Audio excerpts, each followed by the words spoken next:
What's up, Spellslingers? My name is Gary and John Wells, and this is the very first episode of Untap, Upkeep, Drink, the decidedly casual Magic the Gathering podcast where you get a twofer. Each episode, we're going to be covering some sort of Magic-related topic, formats, sets, set releases, pre-release, whatever it is, and we're going to be reviewing some brews. So, you get double the pleasure, double the fun. Let's get into it. To my left, I've got Corey Janovagian. Oh, yeah. Happy to be here. My right-ish, Drew Flitton. And Drew Flitton. Yeah, Not definitely with an N. Yeah, don't spell that wrong. I'll get mad. All right, today we're going to be talking about formats. Yeah, so a lot of people, they play, like janky kitchen table Magic, and you want to learn about different formats and figure out, why people play what they play. So before we, get properly into formats, it's kind of a dull topic, so we're going to try and keep things brief. But we just want to put a disclaimer out here. We are going to be drinking while we're hanging out here. So want just everyone to be responsible. We are all adults. Yes, we're all adults. We're over 21 here in the U.S. And just want to say, drink responsibly and, don't drink if you're not allowed to. Don't get too crazy. Yeah, Don't get too crazy. just be responsible, be legal. So first thing I want to talk about is the beers that we're drinking here. Pour your drink out now. Yeah, pour your drink while you're listening to us and just hang out. Beer up. All right, so Gary, over there, you've got... So today I've got a Hofbrau Hefeweizen. It's a good, weedy, nice, mild beer. Yeah, it's the weak sauce like I am. Yeah, it's a Munich White, and that is an import. It's definitely a nice, mild beer. It's kind of easier for most people. And Corey, what about you? What do you got? I'm rolling with the Anderson Valley Frambois Rosé Goza. And got it the Gose? is delightful. I love this beer. Delightful. Yeah, it is definitely... It's a sour good beer. So if you don't like sours, I think that's actually kind of a, on the nose as far as, what they named the beer. Like, a sour and a sour. It's not some of the other beers that you have that are sours, whatever. To me, they have, a bile kind of, bitterness to them that I don't really appreciate. But that one, it's a sour. It is sour. It's got raspberry in it. Very sour. It's got some good color. Easy to drink. Easy. Super Yeah, it's very, very mellow. Love That's all I ask is something easy. And for me, I've got one of my favorite breweries. We got Deschutes, and I've got the Jubile Ale, this time of year. Yeah? Deschutes was Oh, great. yeah. And I've got, which is just a winter ale, nice and chocolatey, got that mocha kind of vibe to it. So we're just going to be drinking these as we continue. So Sorry for the slurping noises if you happen to encounter. So let's jump into it. So Corey, you're a little more educated on this than Gary is before all of this, because Gary's kind of newer to getting into specifics. It's of weird. I'm formats. the oldest Magic the Gathering player, but I played Jank Magic my whole life, so I don't know the formats as well as I should. He had to relearn Big Commander everything. fan and big sort of modern standard fan, but once you get about the periphery of that, I'm lost. All right, so Corey, just real quick, what do you think the most popular common formats are? I mean, most common ones are standard and modern, and then Commander's up on the rise. Which Yeah, is- definitely We high all popularity. play Commander here mostly. Yeah. And it's the High best popularity in for my sure. opinion. It's a good game. Yeah, it is. It's enjoyable.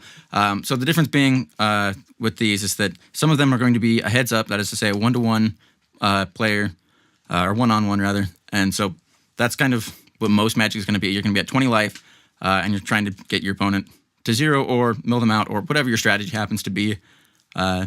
Whether it's an alternate win con that just says you win the game or whatever. Yeah.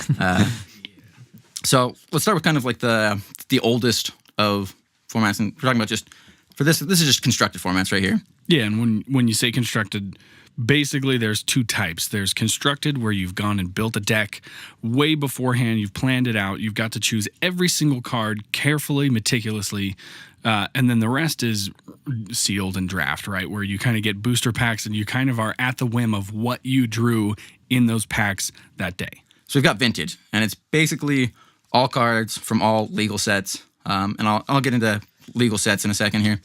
But that includes the Power 9 in vintage, which, if you're not familiar with, there's 9 cards that are just ridiculously powerful, and they're banned in basically every format except for vintage, which kind of tells you the power level of vintage.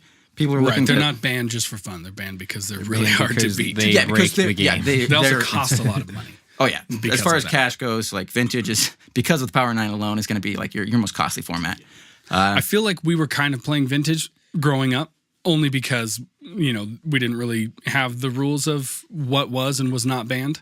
However, I don't think we were playing Vintage the way Vintage players would play it. Because Right, we definitely didn't not. have the Definitely cash not. to drop down To be more on a good accurate, deck. and like that's a really good segue to talk about Legacy, which again is basically all cards from all legal sets, except it has a ban list that is more intensive than what Vintage is, and that includes the Power 9 that it's banning, so you don't have just those insanely, like, I don't want to say broken, but if you play one of those cards in your deck, you are looking to win on turn 1, turn 2, like you are trying to win. But in essence, these two formats are exactly the same, other than what cards are allowed to be played.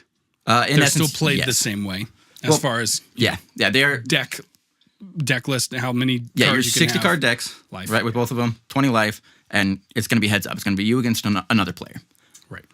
So the next kind of older format is Modern, which I think it's like 2006, 2000, something like that. Maybe it was 2002.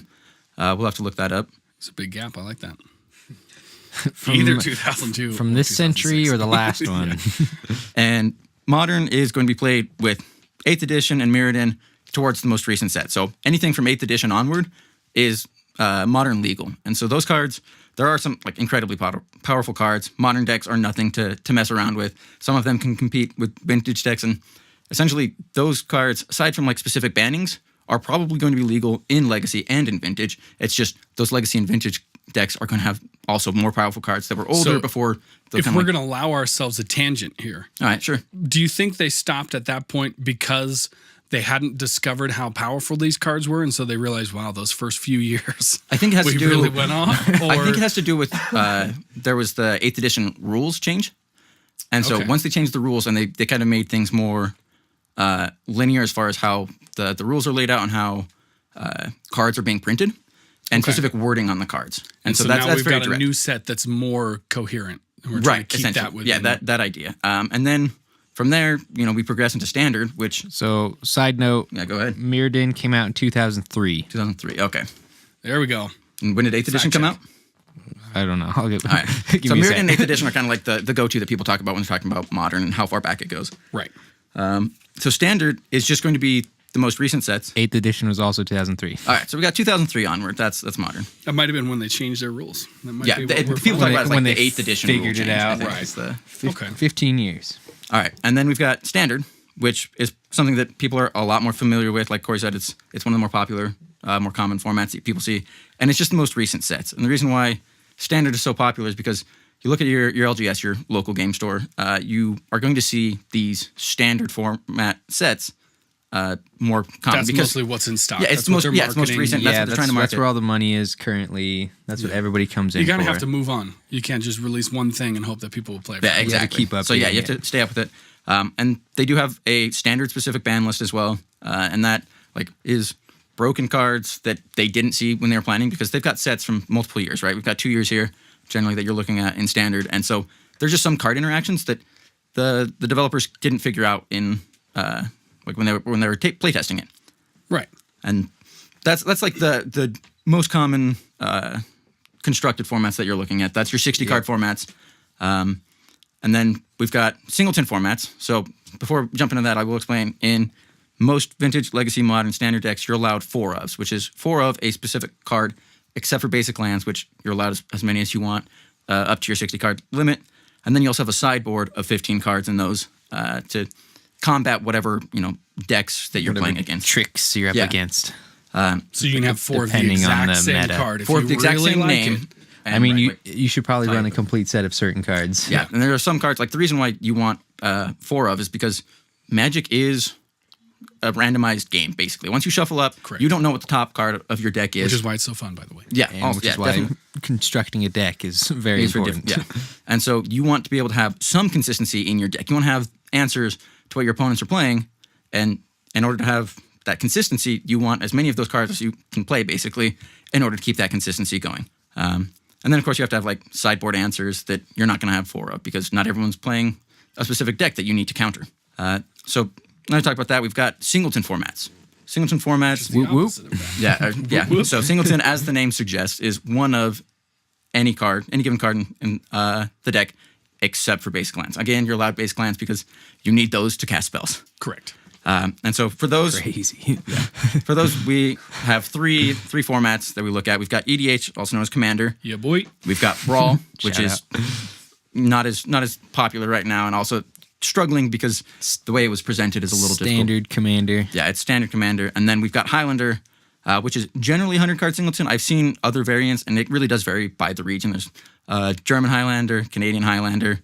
Wherever you're at, there's probably a Highlander variant for you. Some of them are 60-card, some of them are 100-card. And That's where we start to get out of the periphery of my built-in knowledge of Magic.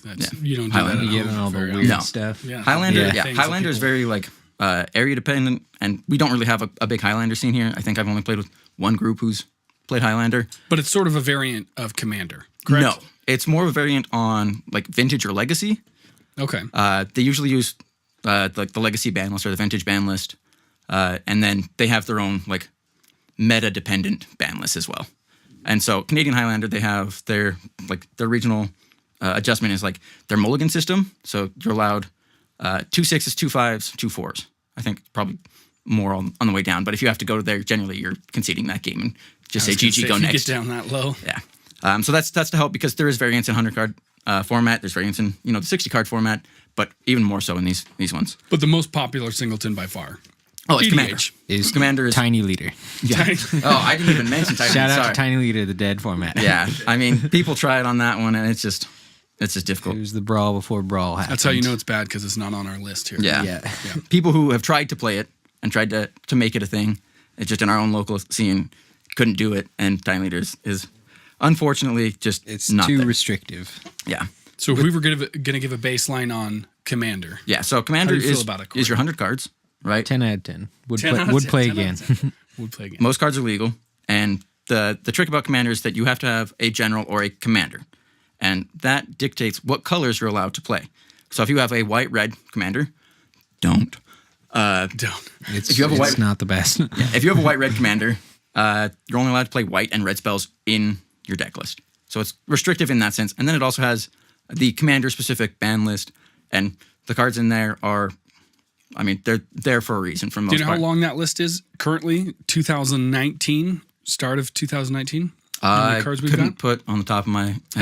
It's not extremely Yeah, long. there's like probably some of these others. 25 or so, but cards that are very relevant for legendary creatures, because you do need a legendary creature to be your commander. Right.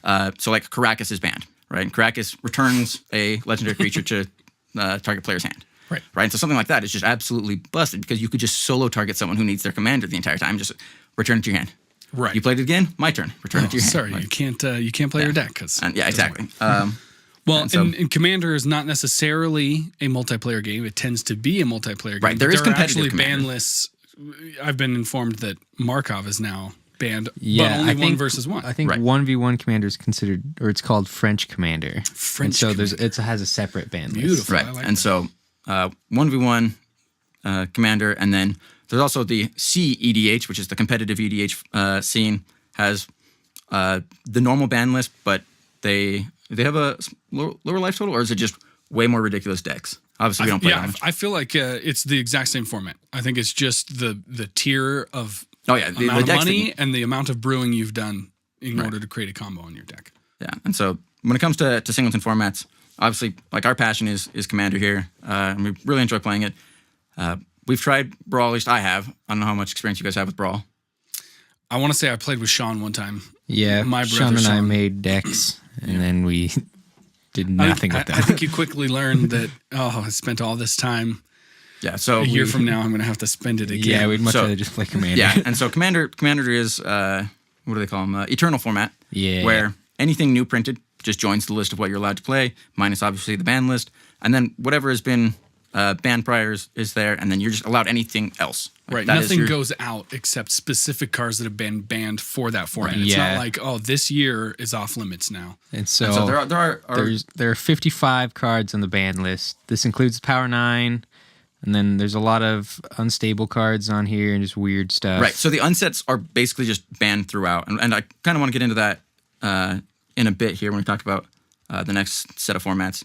But amongst all of these primary constructed formats, whether it's talking about Vintage, Legacy, Commander, Highlander, whatever, you've got variants of those where you're playing that basic game, but there's kind of added on rules. And those are Plane Chase, Two-Headed Giant, Arch Enemy, multiplayer, that sort of thing, where it's not your set in stone brick and mortar rules. It's your own. It's whatever you want to play. Yeah. And so like Plane Chase, they've got special cards, same with Arch Enemy, that affect the game outside of what you and your opponent are doing.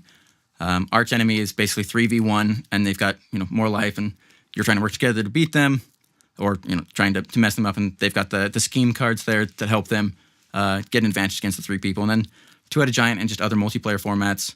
Two-Headed Giant is the 2v2, or 2v2, v2, v2, however many people you want to try and get in there. That sounds exciting. It is, but it's also Two-Headed Giant is great. Yeah, Two-Headed Giant is a lot of fun. Two-Headed Giant Commander is insane. Yeah, it gets really, really frustrating at points because you build a deck to operate in a certain way, and you've got someone else that you're trying to rely on to help you, and their game plan may be completely different than yours is. Like, you could be like a super just go wide token deck, and then they're trying to mill everyone out, but their cards say that each player mills, and that doesn't help you if your stuff is in the graveyard and you don't have something to pull it out, right?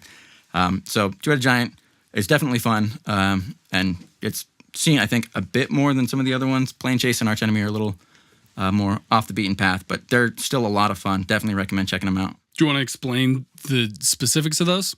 For those of us who have not played Plane Chase? Plane Chase is basically, there's a deck in the middle, and then there's a die called the Plane Chase die.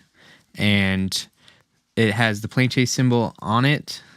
And I think you can pay 2 generic mana on your turn to roll the die. So you get a free roll, I believe, every turn. And then you can pay 2 generic. Happens, and you flip up a card if you roll a Plane Chase symbol. But then certain other things happen. I was going to say, so you have to, this is a separate ancillary product. Yeah, so for example, you flip up a card and it just says, it has just a plane, like Dominaria plane. I don't know what the actual Dominaria, but it makes, there's multiple. For example, Dominaria, it makes everything, all your mana tap for double mana. So everyone has double mana until that turn. Until a new card gets flipped up. Oh, wow. Or it makes it so like every creature has to attack or something like that. Right. And so just using the double mana as an example, is that it changes the rules of the game. Effects. And for you, you're allowed to, like, say you've got the extra mana, to roll it again so that you benefit from all of the effects, and then you're trying to make it so that other people can't get the same benefits you did. Right? And sometimes it's at the beginning of your upkeep, you get an 0-1 goat token or something like that. Or at the beginning of your upkeep, everyone has to sacrifice creatures. Some stuff yeah, and so it's some good and bad effects. But some super awesome, some things that are just really bad. A level of chaos and craziness. So are people brewing their decks specifically to generally speaking, I haven't meta? seen people do that, but they've got Plane Chase pre-made decks, I think, that just come with the Plane Chase set. Yeah, when you buy the cards. And so they've got that, and then I think from what I can tell from people I've talked to that play Plane Chase, it's just they make a deck and they're just like, hey, this would be fun Plane Chase. Like, you know what would be even crazier? Plane Chase Let's add the Plane Chase cards to it. yeah. And so it's just like, let's have a multiplayer game, but we need a way to spice it up to make it more different. Just like, you do it Commander, and that would be fun, but why not just Plane Chase Commander, And then Arch Enemy, like I said, is a 3v1. They've got 40 life, you have 20 life, you and your companions do, and you're trying to get them. They've got scheme cards, which are very similar to the Plane Chase cards. Another product. It's just a separate deck. Yes. Okay. Yeah, and so flip one up, I think, at the beginning of your turn. Yeah, and so there's 2 different products. They've got the original Arch Enemy, and then they've got the... Because to be clear, Commander isn't... They do make pre-made Commander decks, but they're not technically another product. They're all the same cards that you could use in these other sets. It's regular Magic cards, correct? For Plane Chase? And for for Commander. So they're the same cards that you would use in Standard and Modern and all these things, other than the ban list. Whereas a Plane Chase deck would be new cards specifically for that format. No, not... Well, the Plane Chase deck isn't actual Magic cards. You couldn't put those in any other deck. They are larger cards. They're this big. For those listening, it's about for all you audio listeners. It's like a large postcard. About the size of your phone. Right. Okay. That's what I... Yeah. And so you can use those in other things. And the thing with and you can't just decide to play Plane Chase. You actually have to... That's a thing you have to go get. Yeah. I mean, I believe they have a printout that you could do. Yeah, you can print them all out. And so you could just say, okay, we should try it out. Do your own. Let's try it. Yeah, it's cool. Maybe after this podcast, we'll give you a review. We'll come back. Check our Twitter. All right. So those are constructed formats where you come in, and the reason they're called constructed is because you construct your deck before, coming into it. Yeah. Right. You roll up with your best deck. AKA Bruin. Yeah. So the next section here we're going to talk about is limited. Beautiful. So limited. Oh yeah. We'll get into our personal preferences here in a bit here, but let's talk about limited. So we've got sealed, which is generally you get 6 boosters of the set or of the block that you're playing, and you open those 6 new boosters, and you make a 40-card deck. This is where you're going to get your pre-release in. Yeah, you sit down, you have an hour, and you go hard. Yeah. Go. So those are with your own cards. You're not sharing. You get your 6 You can only use boosters, those 6 packs. And so Gary kind of alluded to it, but pre-release is one of the best formats, in my opinion, because it's just so exciting. Well, you get the new set. Yeah, it's the new set, and you get 6 boosters. Everyone's on the same playing field. Like, obviously, you can like look at spoilers and stuff ahead of time, and I think a lot of people do at this point in time. Smart idea. Yeah, it definitely is, because you know what you're getting into, and you know what you can like potentially build deck-wise. Yeah. I think that's what makes these limited formats so cool, is that you don't have to memorize all thousands and thousands of cards. You know there's exactly 18,000 what cards sets coming in. Yep. You know what the mechanics are. You open up your packs and go, well, I'm gonna try and do that. Yeah, and certainly like you can try and force, absolutely, but not recommended. You look at what your bombs are, and you go in. And pre-release is so significant in that it's not just the new set, but they always include either a bonus rare or a seeded pack that is directed at the set that you're playing. And so the bonus rare is just you get a 7th rare or mythic in your box for pre-release, which sometimes it's a bomb rare that you wouldn't have gotten otherwise. Sometimes it's a land, and sometimes it's a land Shout that's out to great Fairy. in not even in your colors. Right. Yeah, and so Gary just mentioned there during the Dominaria pre-release, he got Teferi, and so obviously money card pre-release, promo, but a very good playable card. That's how I pay the bills, is pre-releases. Yeah, basically. And for Guilds of Ravnica and Ravnica Legions coming out here, you get these seeded packs. I assume they're going to do it for Ravnica Legions. Yeah, they've said that they are doing it. Yeah. And so you get these seeded packs, which you pick a guild, and they're cards that are directed towards your guild. And they are randomized, but you'll get a mythic or rare out of it, and then cards that but it's a little more focused. They're all in your colors. Yeah. And so the benefit from that is that when you're picking your guild, you're picking your colors, generally speaking, and you say, okay, this is what I want to play, and you have guaranteed 14 cards that are playable, and you'll have the land there, are playable in the colors that you want to play. And then your other 5 packs are probably going to be enough to get you to the 40 card limit that you want, including your basic lands. So that's sealed, that's pre-release. We'll probably go into another episode on like making, your 40 card deck, doing like a sealed or a draft, and like some hot tips. Figuring out good tips for. Do you want to explain the difference between draft and sealed? Yeah, so let's talk about draft. So draft, sort of the same, because you're opening up cards on the spot. I don't know if I'd honestly push it to same. The only thing that's same about it is that you're getting new packs generally. Right. It's the same as in you've never seen those cards You're before. playing you've Magic. Never seen the cards before. Sometimes. But again, like someone like me who will draft a set, online 6, 7, 8, 10, 12 times. Like I've seen those cards and I know what's going on, but I don't know what the cards are in that pack. Right. And so with draft, that's what I meant, is that it's random in that you haven't had time to prepare, in the sense that you don't know what cards you have yet. Yeah, you don't know what cards that are being opened and what are being passed to you. Yep. So in draft, you open up your pack and you pick one and you pass it to the person next to you, and everyone does that. And there's usually 6 or 8 people in a draft. And Corey finishes beers first, so It was he's delightful. he's number 1. I am number 1. So you pick your card, you pass it along, and you continue doing that until the packs are empty. And then you open up your second, do that, passing the opposite direction, and then you do that with Taking your third. one card at a time. Yeah. And so you are building your deck based on what you're seeing other people pick and what you are seeing just available for you. And so, like, say you open a nice bomb removal or something like that, a board wipe or something like that, and you pick that, and so you're trying to keep in those colors and doing the best you can. And sometimes you pick a bomb-ass card, and that's the only card of that color that you'll ever get. Yeah, everybody steals the rest. Yeah, and so draft is great, and the variant that I want to mention real quick is Cube. So Cube is a pre-constructed draft set that you. So someone knows what's in there, right? So I mean, generally, like the card shop or like Magic Online will have it, and they'll tell you like the basics of the cube, or they'll just give you the entire how card many cards list. are in a cube? 360. 360. And so you get 15 card randomized boosters from those 360 cards, and so they may have a bunch of rares in them. They may be all rares or mythics or whatever. And so whoever makes the cube kind of determines what's in the cube, and then you get randomized packs out of it. And so you still get 3 packs. There's still 15 cards, and you're still trying to build a 40 card deck. That's all the same. You need lands, but cubes have a tendency to be a lot more powerful than what others are, because people are picking powerful cards. Yeah, you don't need to have commons in it. You just pick all the good bomb rares. Yeah, and so they have like. And again, it's not technically random. Someone has built that specifically to do something. Other sets are also not. But they totally have random as well. to make a good cube. You have to balance it. Yeah, and so that's the other thing is that with cubes, people are looking at specific archetypes, specific play styles, and like it could be like Dredge, Storm, and a couple other specific archetypes, and those are the archetypes for the cube, and you know that, so you go in drafting saying, okay, if I pick up this card, then I kind of know what this color is in and what I need to pick up, and you definitely see that as you open like your first couple packs, is that you kind of see what the archetypes are and what you're looking for. So that's cube, and obviously this is very brief aside on that, as it can be super complex. There are vintage and legacy cubes, and if you want a cube, hit us up. Yeah, Cube Power 9.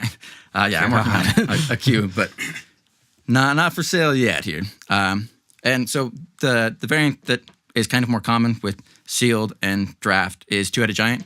More popular now than it has been in a while, especially with pre-releases. A lot of pre-releases will do a Two-Headed Giant specific pre-release where you get your pre-release kit, pair up with your homie, and you try and build using 6 booster packs, and you're trying to win just a Two-Headed Giant game based on your sealed with combined sealed. With that combined sealed, you're both making a deck. Making 2 separate decks. Yeah, You're both making 2 each. decks, but you're but having all of those 12 packs, you're talking and you're trying to make decks that are synergistic or that complement each other really well. So like one of my favorite strategies is to have like a heavy control player and then just like a super aggro player, right? Now to be clear, Two-Headed Giant, you both have the same life total. Yes. So you you're share a life total and one player. you share a turn, but you don't share creatures or mana or any or a deck, individual permanents.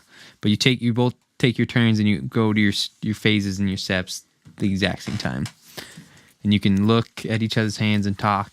And obviously but you can't tap their mana to play for your spells or anything like that. So that's kind of like the one caveat is that their mana is their mana, their creatures are their creatures, their deck is their deck. Like unless you have something that allows you to look at their deck for some reason or another, they are their own player. You are your own player, but you are a team. You have 1 life total.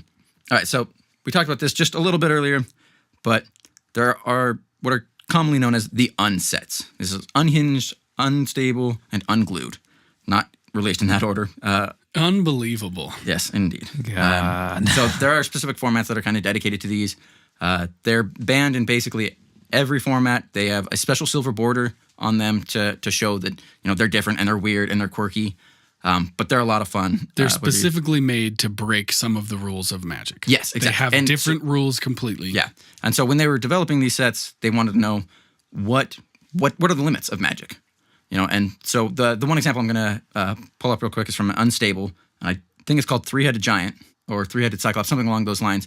And it had First Strike, it had Normal Strike, which is your normal damage, but it also had Last Strike. So it hit before normal combat damage, it hit during normal combat damage, and it also hit after normal combat damage. And I think it was a 3/3. So something like that could theoretically be in Magic, in the near future. Right. Something like that. It's not overly, ambitious. It's not too crazy, but they Follows need to be able some to, of the mechanics they've already started talking about. Yeah, just an addition. It's just kind of like testing grounds almost. And then, of course, if you're familiar with lands, you're gonna know the unset lands. They're full art. They're gorgeous. Incredible. They're amazing. Unstable lands easily. Someone wasn't invited to the unstable draft, so someone doesn't have any full art lands yet. What a loser. Yeah, that guy. Lame. Whoever that guy is. So, like I said, they have silver border, and they're banned in every single format. They were, at the beginning of this year, allowed in Commander for a very short period of time. I think it was about a month that they were in, and then they're out of allowance. No one plays them unless your play group specifically has talked about them. Right. And so if your play group's okay with it, play it, enjoy it. They're fun. I think it's one of those things where you go, you know what? We've played this so many times. Let's do something different. Let's do something weird. Let's have a few more beers tonight and play something Let's weird. play Earl of Squirrel. Yeah, exactly. All right. So I just want to do a quick conversation here about ban lists, because every format, I think, has a ban list. Every format is constantly updating the ban list based on the new cards that are coming out, the combos that people are trying to make. It's a conversation that I think every player's had. It's sort of Wizards' way of going, hey, stop winning so often. I wouldn't put it there. Let other people play. Yeah, it's kind of like, hey, let other people play how they want. But it's also just there are too many people who are playing this deck this card combo too often, and it's not. I wouldn't say it's not necessarily fun for other people, but there are just so many decks that are brewed this way because it becomes the strongest deck. And so they have to kind of regulate that. Statistically, not even just, oh, you played that really well. Statistically, that card just wins super often. Yeah, and better than everything else, more played than everything else, or oppressive to the point where it needs to, something has to be changed. They realize they created something they shouldn't have. Yeah. So the easy combo to go to as an example is the Saheeli and Felidar Guardian combo that was in Standard for not very long, honestly. Nope. But I think it was like 6 of the 8 decks from the top 8 of the GP had it. And so it was a card from Aether Revolt and a card from Kaladesh. And when you put them together, you basically you win. Look up the combo if you want to know more about it. Very strong, but basically you get infinite creatures and you just swing and you win. But that shows how that can happen. They didn't make these at the same time and go, oh, maybe someone won't break this. It's one set, and then another set comes out and they go, oh, man, someone found the 2 of these together, which is why Commander has such a short ban list, because now you're not talking about one person versus one person. You're talking about one person potentially versus 3 people if they have these really oppressive cards. So it makes it a little easier to deal with. Yeah. And there's obviously cards that are just, straight up, they give that person so much advantage that it doesn't matter. I mean, you're looking at like Primetime, Primeval Titan, which is just insane in Commander, just give you such a massive advantage. And then there's Gristlebrand, Leovold. And the reason why some of these are banned is because like Gristlebrand specifically is banned because you have 40 life. Like that's such a huge advantage if you get that out, if you reanimate it, whatever, and it allows you to just take hold of the game super fast because you just have Explain that card. It's incredible in 20 life formats. Yes. Because Gristlebrand is a 7/7 demon with, I think, flying lifelink, but he has a pay 7 life activated ability where you draw 7 cards. Beautiful. And so in 20 card or 20 life format, you can do that twice. Right. Immediately. Which is so without good. dying. Yeah. In a 40 card format, you can do that several just times. keep doing that. Right. And having access to him at all times as your commander. Yeah, so he's a legendary creature. Just made him just too good. And so the shorthand on that is that some cards are just too good in specific formats because of the different rule sets for those formats. And in Commander, they could ban it as a commander itself, but Gristlebrand generally wasn't used as commander because of the spell Reanimate. You could just keep your 7 hand with Gristlebrand and Reanimate. You go to your draw step, you discard, and your next turn you reanimate Gristlebrand, and you have 40 life. And then you draw and a 7/7 lifelink flyer that no one can deal with. Right. And so you just draw whatever your combo is because basically you can just draw your whole deck and you win. And so it was just kind of an unfun thing to play against. Not to say that that combo is not cool. Like I absolutely love it when I do the old cubes. But that's where those ban lists come from. People exactly. at Wizards realize that this is to the point where it's almost impossible to stop, and it makes it really hard for anybody else to play against that and deck. It's not just Wizards. There are, for Highlander and Commander, there are separate non-Wizard entities that kind of govern the ban list. Right. And it's those people who dictate whether or not they're going to ban a card or not. So let's talk about casual versus competitive formats. Competitive formats can technically encompass just about everything that we've talked about thus far. You probably aren't going to see Arch Enemy. You're not going to see Plane Chase in your competitive formats. But Unstable, probably. I mean, it's not to say that people aren't going to be competitive in them, because I think that if you're playing Magic, you have a drive to win. Right. So basically the distinction between casual and competitive is not whether or not you're good or good. It's sort of the format, correct? It's saying kind of. We're here to it's win. It's where the power levels of the deck are. And that's not to say that EDH and everything else cannot be, powerful, but they're definitely on the more casual side. Any multiplayer format is generally going to be considered a casual format because it's not just you versus somebody else that you can win, off of a tournament or ladder or something like that. And there are 1v1 EDH tournaments. And if you're one of those players, more power to you. Enjoy that. If you're competitive in that and you have, the means to afford it and to play in those formats, that's great. Well, it's kind of like what we already talked about with the ban list. Yeah, exactly. You can have really powerful cards. You can have a really competitive deck, but you're playing against 3 people now. If people see that you're very powerful, it's much harder to just be this ultra competitive. And the other, I guess, I don't want to call it a format. I don't want to call it a style necessarily, but they're just kitchen table magic, right? Kitchen table bullshit that you're just having fun. You've got decks that aren't legal in any format because of one reason or another. You have, 180 cards. And they're just not great, but it's they're just fun. They're fun. And that's the point of it. It's just to have fun. I don't know any person who has ever started playing Magic because they thought, I'm going to win some tournaments. You know what I mean? Someone told them it was fun. They had fun. Invite them over. played a few Yeah, generally, games, didn't know what they were you doing. have a deck that, is like for new players or something like that. And you invite them over and say, hey, play this, I'll teach you. Play We'll the go elf deck. slow and we'll have fun. So naturally talking about all these formats, we have to talk about where do you even play these formats? Right? Like, obviously kitchen table bullshit. Play it, At the table. You play at the table with your friends. In the Doesn't kitchen? Have to be, it doesn't have to be in the kitchen. Like you can mix it up, go to the living room, go to the dining room, whatever. Whoa, settle down. Yeah. But a lot of the formats that are going to be hosted and more competitive, you'll probably find at your LGS, your local game store. Just go in, talk to the owner, see, if they've got Magic products, they have Magic events. There's usually different formats played on different nights. Yeah. And so it's going to blow your mind. FNM is called Friday Night Magic. And if your Play Store, if your game store is affiliated with Wizards, they're going to have your Friday Night Magic, and they're going to have standard or modern or some form of Magic that you can play on Friday nights at the game store. And it's pretty well advertised as far as Magic goes. So you can go in, play some games, learn if you aren't familiar with the format or the game at all. And the cool thing about a lot of those is they come with, because they're standard or modern, they're accessible if you don't even have cards. If you say, I'm going to go in, the game store is going to have a deck that you can buy. Not hop all in. game stores, but there definitely are some game stores that are very good about that. They've got starter decks or something along those lines. Right. And online stores are also getting there. Card Kingdom's amazing in that sense that they've got their own version of a starter deck that's going to be standard legal. And most standard legal decks, like I said, are probably going to be legal in modern. You're just going to get outclassed because modern just has such speed to it. But the other places to play, you've got local play groups. Go to someone's house. It's not necessarily what I'm talking about for kitchen table Magic. Kitchen tables, like when I was younger and playing with like friends and family friends, and it's like it was definitely just janky decks and stuff like that. But local play groups where you have a regular meeting time place that you play a specific format. For us, it's EDH. Grab a couple beers, enjoy it, hang out.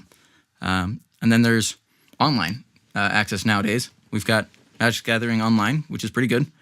For some people, it's definitely a little more stressful. What was that?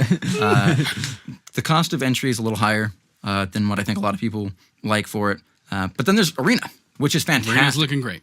Like Arena is looking amazing. It's in the open beta right now. So if you are interested in Magic, go play Arena. It is very fun, but you're going to have to put some time into it just to unlock new decks and to kind of learn. And Arena teaches you how to play. But I was going to say, it's informative too. You don't have to hope that the people you're with know the game, because if you're like me, your parents didn't know the game very well. So you learned the wrong game. Some of these house rules, that's where the kitchen table bullshit comes in. It's just sort of the most casual thing you can do. You're just hanging out with people, playing for fun. There's nothing wrong with it, but just remember that you may or may not know all the rules. Right. And so Arena definitely has a really decent teaching program at the start of it that shows you, when you can play spells, like what type of decks there are, and that sort of thing. And they just fairly recently introduced a way that you can challenge just friends. So that way you can just test out some, your janky BS deck that's just like, I have no idea if this is good or not, but let's just, cram a bunch of spells in here, have no creatures, and see what happens. It's like, sometimes you don't want to play competitive in that. And they've got their ranked stuff in there. They've got draft. Sometimes they have sealed. They have random events that pop up.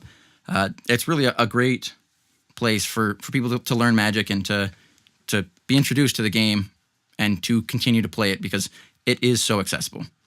And then there's kind of like the opposite end of that in that there are the GPs, which are now called Gender Fireball Magic Fest.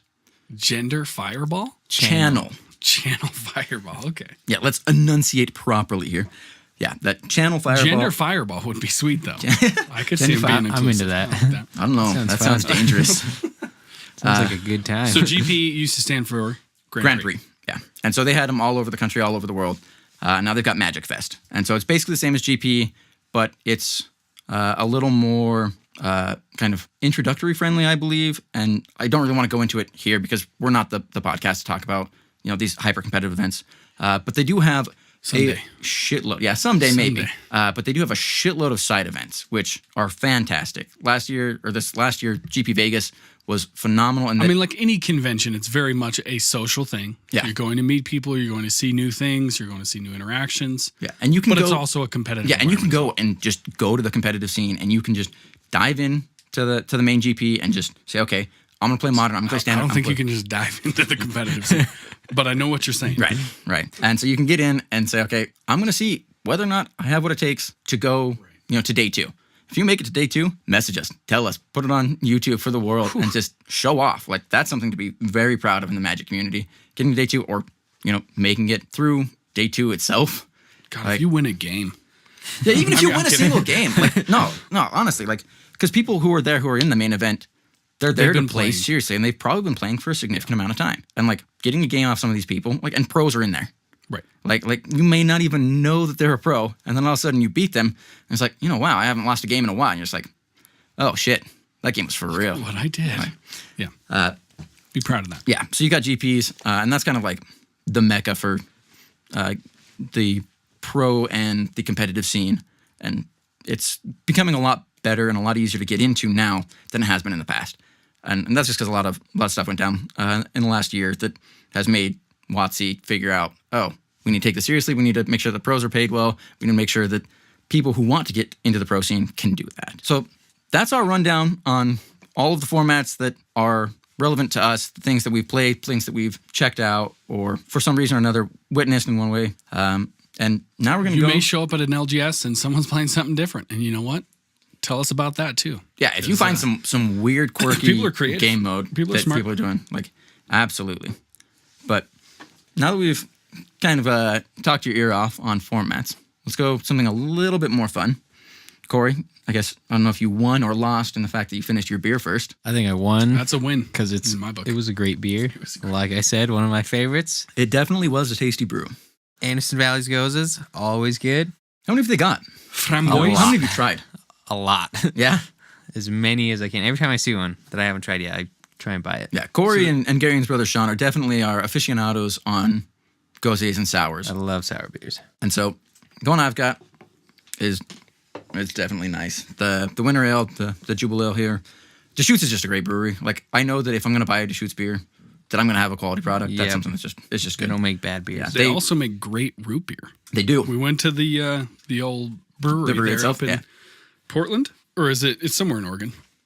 Bend. There you go. Bend, Oregon. Up there in Bend, Oregon, and it's real great. Yeah, so Deschutes, I mean, their Black Butte Porter is one of my favorite beers of all time. Just full stop.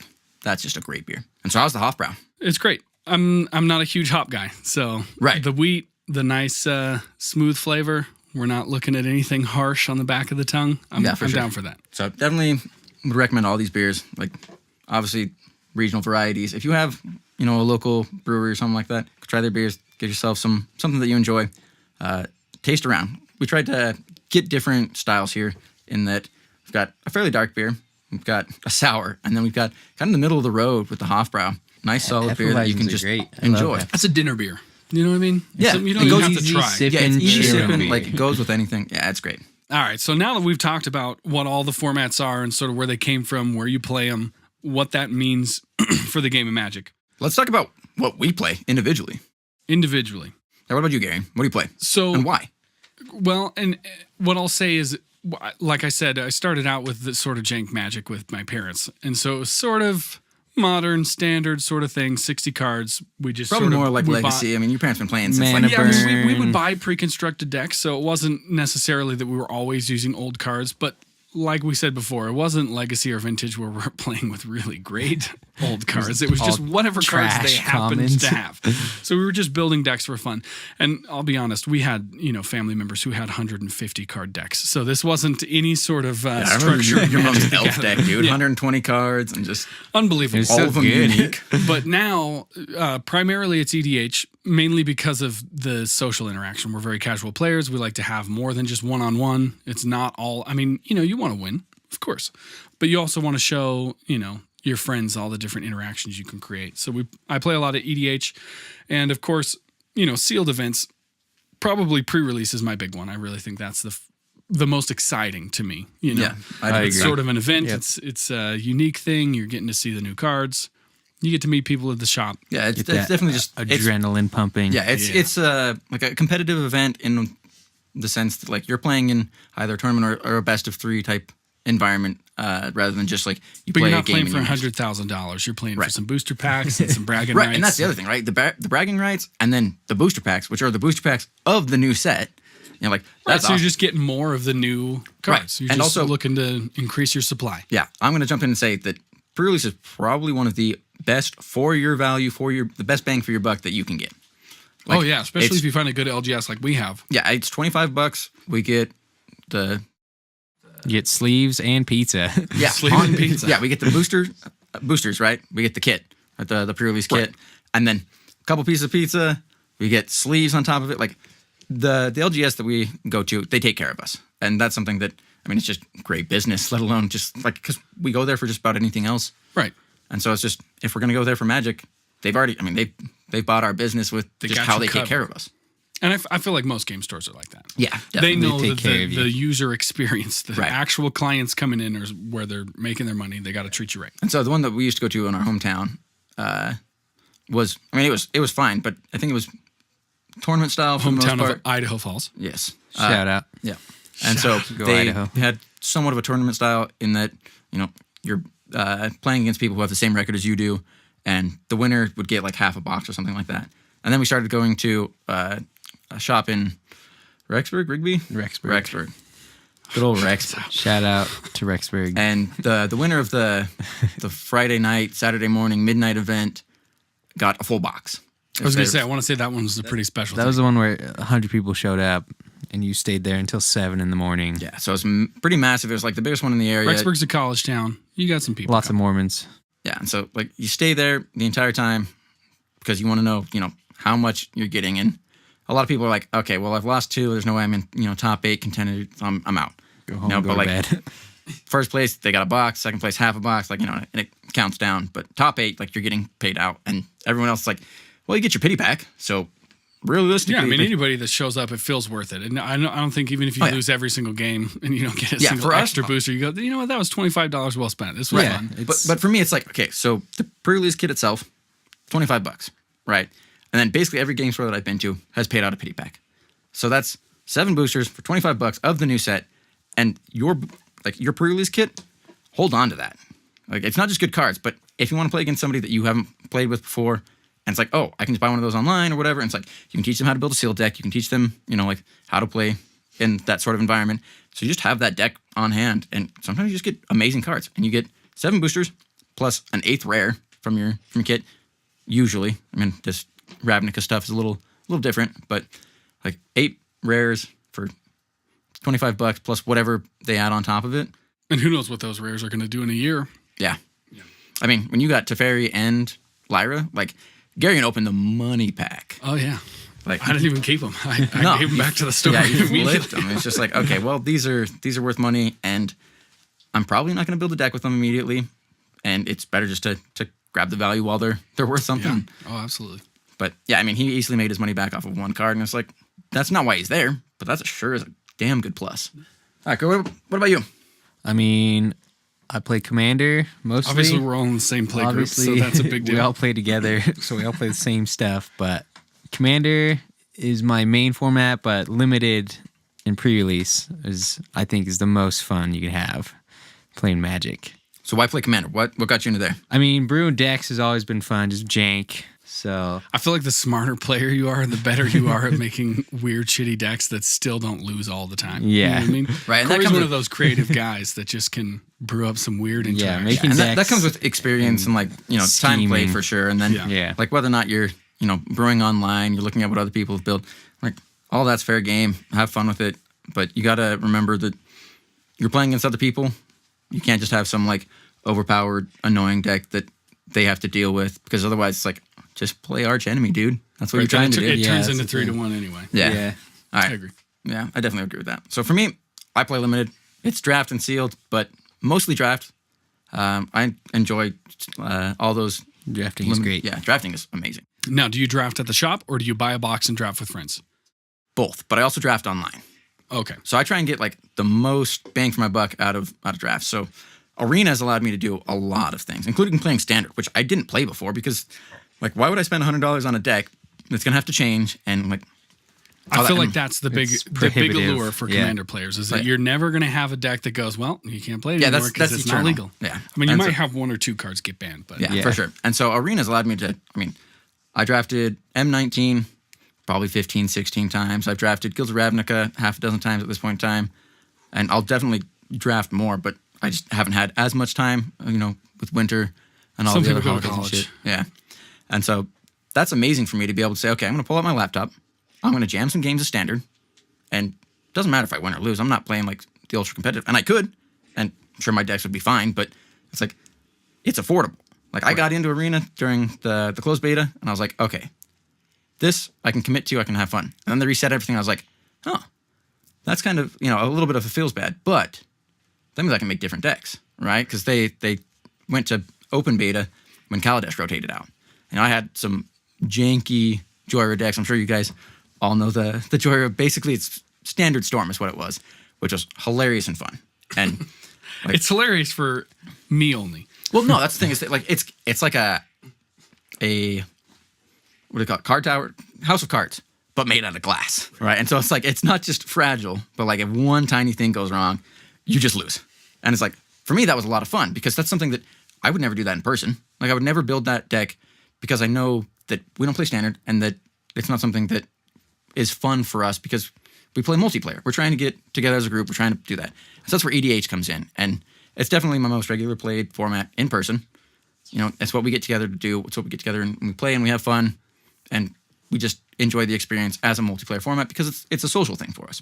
It's not just, hey, I bet I can, beat these other 3 guys. It's like, hey, I just made a new deck. Let's grab some beers and let's chill. Yeah, exactly. Yeah, it's almost everybody is excited to see what you did with those cards. Yeah. Right. You know what I mean? It's not even about whether you won or lost, but if you could have that one turn where you go off and was like, dude, oh my God. Yeah, it's just like, holy shit, we can't do anything about this. Right.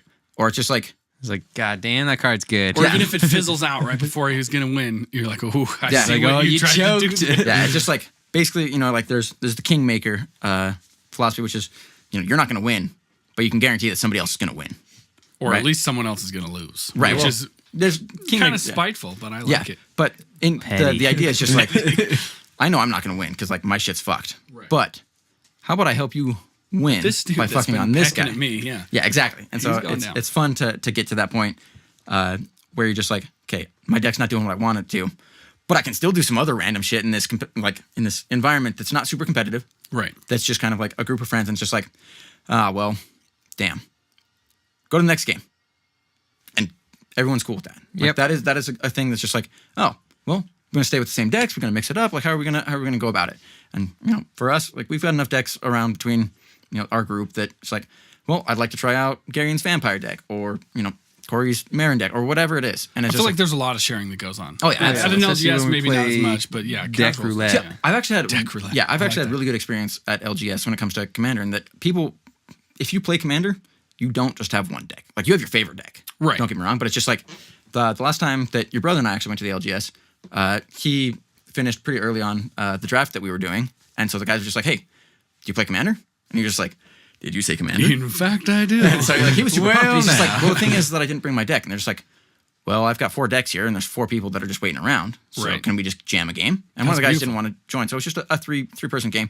But like he saw some decks that he'd never seen before, and I was I was just gonna like, say that kind of makes sense too. If you bring your decks and you're like, I kind of want to see all 4 of them go off. "Yeah, so let's exactly." Just Like pass how them often out. are you using your own decks against your decks? And like you don't build your decks to combat your decks, like because you think that you're the person who's playing them, But it's like it's a really fun experience, and EDH is just the format that really kind of like brings us together as Magic players and friends that we can all agree on, and it's not super time consuming necessarily to get in a game. Like some games can go insanely long. Yep. But it's like, can we jam a game? It's like, well, we've got an hour. It's like, okay, we can get one game in, and that one game has its ups and downs and it's a lot of fun.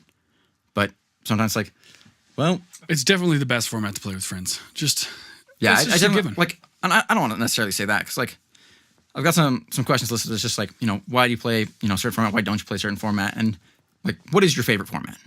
Asking Gary specifically. Definitely Commander for me. I think it's a double-sided coin. You know what I mean? You get half the experience of brewing, and I think everybody that in our play group is really big on the you're almost more excited to brew a deck than you are to play with it sometimes. Oh, you know, yeah, what I mean? absolutely. We just have Like, we got if- the whole Snapchat thing going on. Everyone's like, "Ooh, new commander coming in!" Everyone's excited because that's half the fun is deciding how far can I take this commander, how far can I take this synergy, Right. And then the other half of it is you get to prove to your friends that you did something cool, or you get to hang out with your friends and Get that ass whooped. whoop Yeah, that like, ass. Yeah. like sometimes you whooping that ass, and sometimes you getting that ass whooped, and like that's fine. But it's all amongst friends, and so you're proud of everybody. because it's fun, and it's just like, okay, so this deck didn't perform how it is, and it's just like we're all good enough friends that we're just like, hey, like, what did I do wrong? Yeah, Like, what happened? reason, yeah. Take And this it's- card out, make these cuts. Yeah, and so like someone like Garion, who is less experienced, who hasn't been playing as long and hasn't been playing as in like as many competitive environments as what Corey and I have, or for as long, it's just kind of like, okay, so what do you think about this? And it's like, well, you have too much, of this type of card, or you don't have enough of this type of card, or whatever it is. You need to, you need to stop playing only black. Yeah, it's You need good, but more ramp. yeah, Right. just things like that. Get And it's some just card draw. Yeah, it's us enabling each other to get better, because like we've got some decks that we used to just outright say, okay, you can't play this deck if we're playing these other decks. Now it's Yeah. like we'd have to ban decks, and that's kind of what feels bad. But like that's also fine. Like if you understand that deck is good, and that deck, like, that's respect. Like that's saying, okay, you did something well here, and we can't beat it yet because we don't have the funds, the know-how, whatever. And like that's straight and shoot, like honesty. That's the important part, is that, hey, we can't have fun if so you're only saying playing that EDH is not your ultimate favorite format? I think as far as like the social paradigm of it, absolutely, because it is what we do as a group of friends. We go and we play EDH, and that's what we do. We grab literally like today or the last time I went to buy beers. It was because like, okay, I want to share these with my friends. Right. Right. I was like, okay, so that's great. And how are we going to do it? Probably over kitchen table magic. That is just EDH, because unless we all have like our old sealed pools together, then we can't really do that. Which is why I'm saying save your sealed pools, because they're fun to play later. But as far as like actual, just straight up magic, I love sealed. I think EDH is probably above sealed, but I love draft.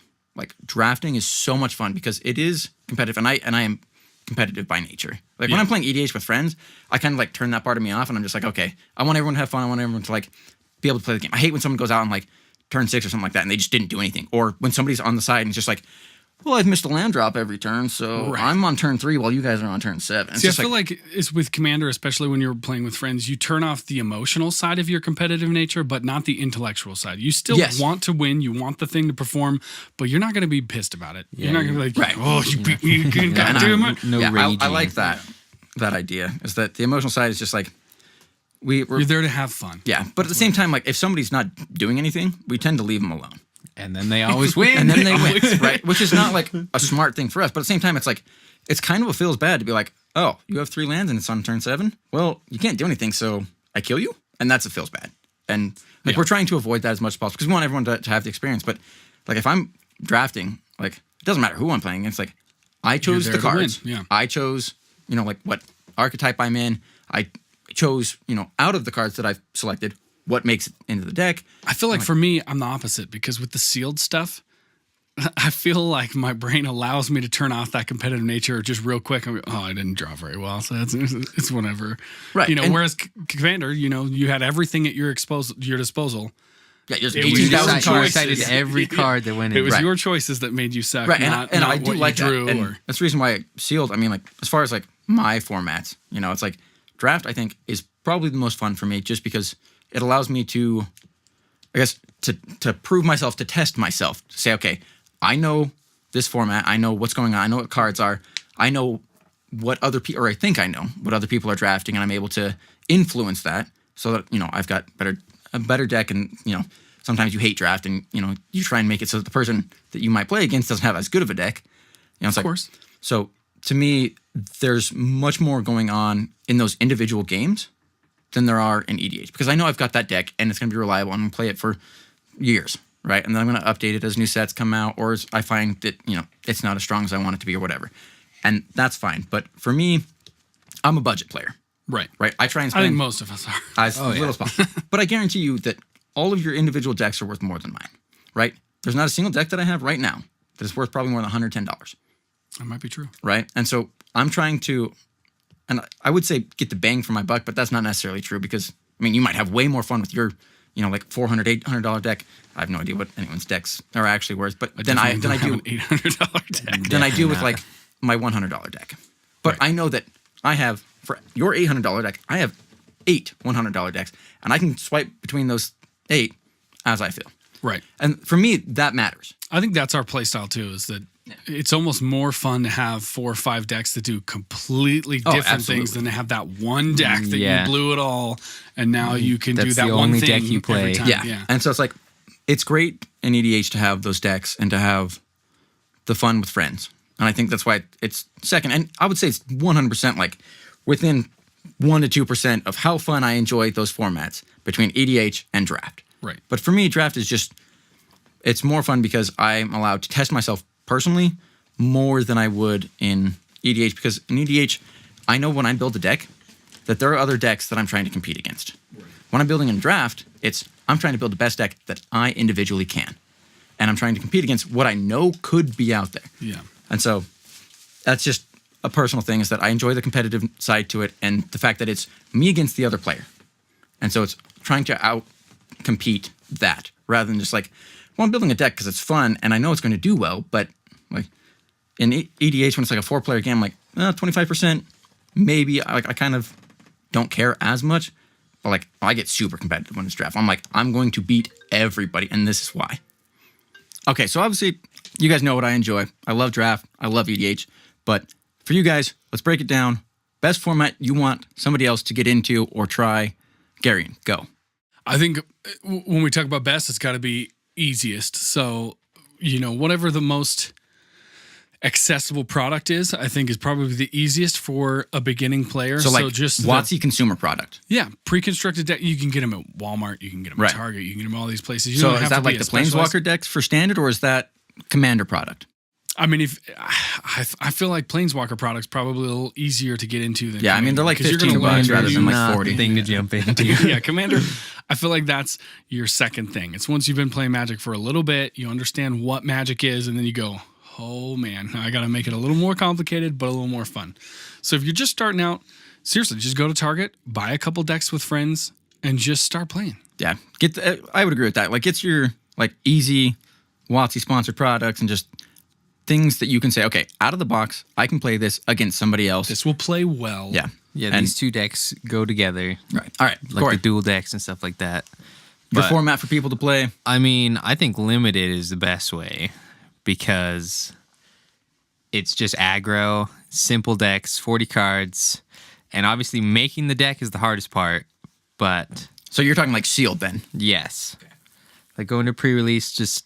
Yeah, see, and that's where I'm at. But take a kind friend. You know what I mean? You don't want to just show up by yourself because you will be so lost. Right. You want someone to at least hold your hand the first time. Yeah. But I will say, a lot of the guys at the stores are really good, because where I was going to go... Everyone helps you out. I said, I agree with Corey on this one, and that pre-release, I think, is an amazing place for people to go, because the shops are generally super friendly about it.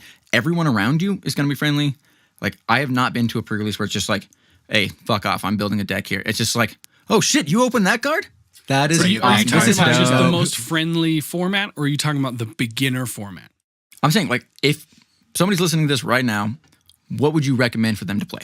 I really do think you have to delineate, because if you're a very beginner, I don't think draft, I don't think pre-release even, because people, they're not being hyper competitive, but they are also trying to be fast. You're trying to get your games in. You don't want to teach a person to play. Right, that's fair. I mean? That's fair. So if you're just literally just stepping into the game, I think you find friends who played. You get some pre-constructed stuff that you know is going to be all right. Old modern decks. Yeah, that's true as well. But yeah, I think if I was going to advise someone to go try something out, definitely not even just sealed, but specifically pre-released, because it's just it's like if you played the game and you want something new, pre-release is the one to go to. Absolutely, it's just everybody's excited. Even the person who's been playing forever. Yeah, they're excited. Yeah, everyone's stoked about it. Fun. Yeah, like you can win stuff, and I've been to 3 different shops for pre-releases for the past couple of years, and I think all of them had door prizes, so that's pretty cool. Yeah, of course. Yeah. Well, I think that definitely covers all the formats. I think that's a pretty good overview of all the different ways that you can play this incredible game. Right. And so the important things is, right, Magic is a game. It's meant to be fun. If you're having fun, you're doing it correct. Right? It doesn't matter what format you're playing. Doesn't matter what cards you're playing. And just have a good time. Like, if you don't want to play with the cards based on a ban list that somebody else has created, then damn the ban list. Absolutely. Play kitchen table bullshit. Play how you want to play. Play with your friends. The people you want to play with. Exactly. Like, have fun. If you want to get more competitive, check out your LGS. Sometimes they got tournaments. They got Friday Night Magic. And whether that's sealed or draft or, constructed formats, it's going to be fun. Or you might even just meet another play group that's just on a different level. You know what I mean? And that's the other thing, right? Meet some cool people. Playing with other people is so incredibly important to the game of Magic. Is that it is a social game. It is a social environment that you're playing in. And even if you're being competitive, at the end of the game, you should be able to look your opponent in the eye and be like, good game. And whether or not you think that's a good game is kind of up to you. But you should be able to respect the fact that they played their game, you played your game, and hopefully you guys are both having fun. Yeah, don't be a dick. Until they rage quit after you jockalobs.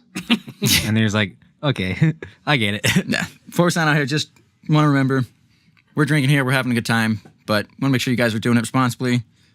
Don't mess around with stuff. You're not legal. Tweet at us how your beer was. We'd like to know as well. Yeah, if you guys cracked open a nice beer, definitely. let us know. If you Give us can get a hold of recommendations. some nice regional stuff that you want us to try, absolutely. Oh, yeah, absolutely. Send us some names. Yeah.